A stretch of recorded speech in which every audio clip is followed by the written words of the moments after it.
everyone, welcome back to Unlocking Alpha, the Sprint to Value mini-series. In chapter number 2, we are covering supply chain, and this mini-series is all about talking about driving into the strategies that drive significant growth and returns, and how organizations sprint towards growth, efficiency, and strategic clarity.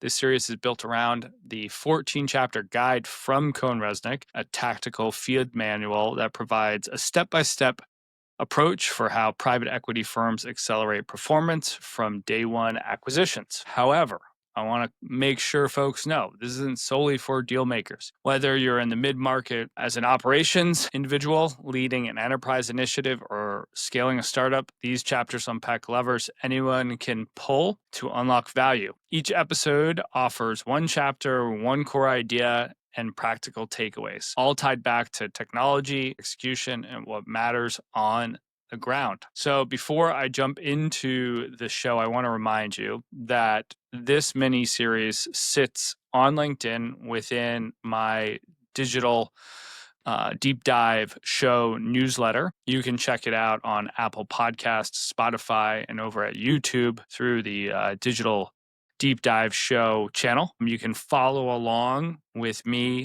on Instagram at digital3D show, and of course through LinkedIn. All right, with all that out of the way, let's jump into this episode. Today, in terms of the chapter 2 supply chain, the one thing that I really thought about when looking through and kind of reading the materials is that this isn't just an operational box to tick. It's a critical battleground for private equity firms protecting value, for small businesses protecting value in an unprecedented world.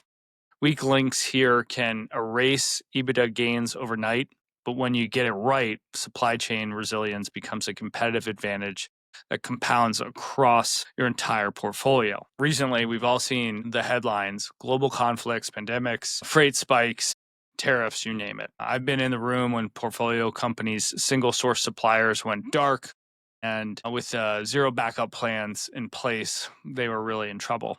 Production stalled, customers bailed, and millions were left on the table, all because supply chain risks were treated as someone else's problems rather than the collective whole. That mistake doesn't happen twice, let's just be clear. So if you're reading this, go ahead and flip to the current chapter in the Sprint to Value ebook. And if you're listening to this, I'll hand it over to our trusted narrator, Jessica, to guide you through the chapter. Unlocking Alpha, the Sprint to Value mini-series, Chapter 2. Supply chain. Build resilience against shifting conditions. Risk mitigation should be a central theme for private equity firms at every point in the investment cycle. While it's no surprise that supply chain weaknesses can be a main source of vulnerability, the resilience of the supply chain has taken on a new level of importance in the wake of widespread disruptions caused by disease and conflict. The result has been a strategic effort to aggressively build stability and efficiency into a portfolio company's supply chain as part of the value creation plan. While closely linked with the procurement function's goals around cost optimization, supply chain efficiency is differentiated by its focus on planning, distribution, logistics, and operational efficiency. Operations managers dedicated to supply chain resilience concern themselves with mitigating risk related not only to inventory, but also to the physical movement of goods. Supply chain optimization begins with improvements to overall forecast accuracy. This is the Achilles heel for most companies. World-class forecast accuracy can reach about 80%,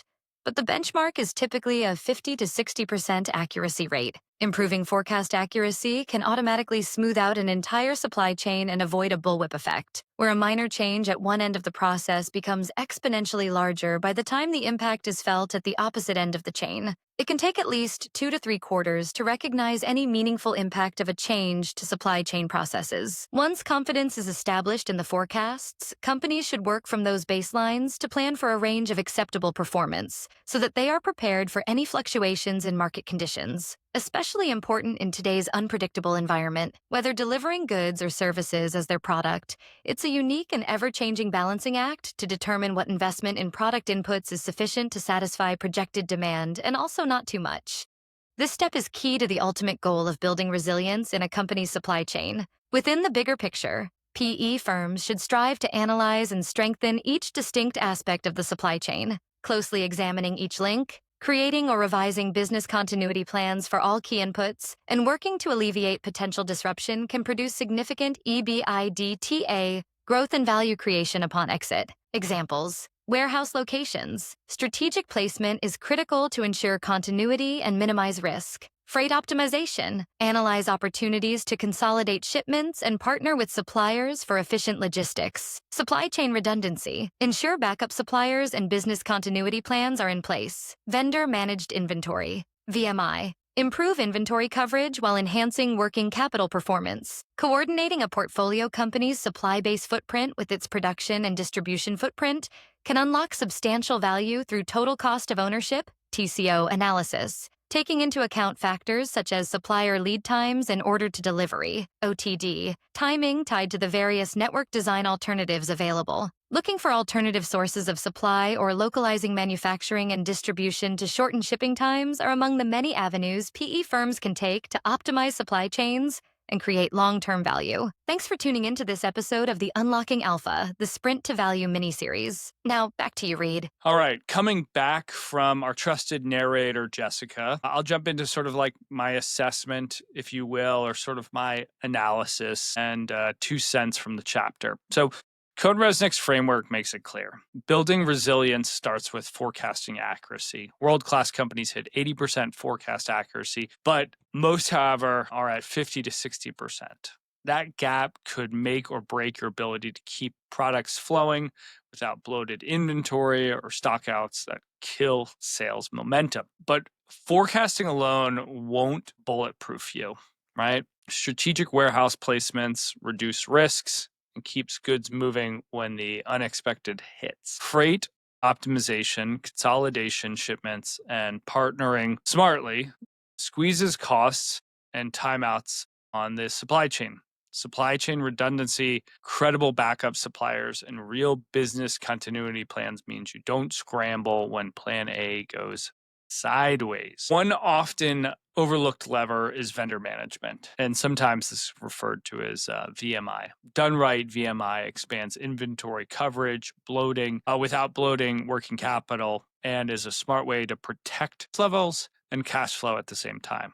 And then there's the total cost of ownership, or TCO. The real unlock for private equity firms and other organizations is by coordinating a portfolio company's supply chain footprint with production and distribution. You uncover hidden savings. Think supplier lead times, order delivery, timing, local versus offshore trade-offs, localizing production or nearshoring, right-shoring, and shortening shipping lanes aren't just operational tweaks. They're strategic moves that pay dividends at exit. For private equity firms, this means supply chain risk mitigation should be baked into the value creation plan from day one, not just when the wheels come off. Scrutinizing every link, run worst case scenarios, stress test key suppliers, and treat continuity planning like the insurance policy it is. For operators, your mission is daily execution, dialing in forecasting, positioning, warehouse strategically, rethink freight contracts, and get redundant suppliers in place before you need them. Invest in the systems and partnerships that make VMI and TCO real, not just buzzwords on a slide. That's all for this episode of Unlocking Alpha, the Sprint to Value miniseries. I'd encourage you to take a hard look at the current state of your supply chain with your organization or across your portfolio companies. The opportunities to protect value and drive resilience have never been more critical. So where to go from here? So you can read the full Sprint to Value book. I've got it linked in the show notes and on the LinkedIn newsletter. You obviously can follow along here on the Apple Podcast, Spotify Podcast, or YouTube. If you have any sort of procurement wins, losses, or war stories, reply or DM me. I want to hear how you're building smarter. And if you'd like to talk with a subject matter specialist, you can connect with Scott and Drew. I've linked both of them through LinkedIn, but buzz me and I certainly can connect you. In terms of connecting with me, if you're planning on being in my hometown of Chicago or crossing paths at an upcoming event, let me know. I've included a link to my calendar app so you can just book and grab 15-minute slots. Obviously, I'm on LinkedIn, Twitter, X, and you can connect with me there. And don't forget to like, follow, subscribe to the show, Digital 3D Show, on X, IG, and LinkedIn, and subscribe to the newsletter. Thanks for listening, and I look forward to you having us join us on Chapter 3 for more insights and unlocking value.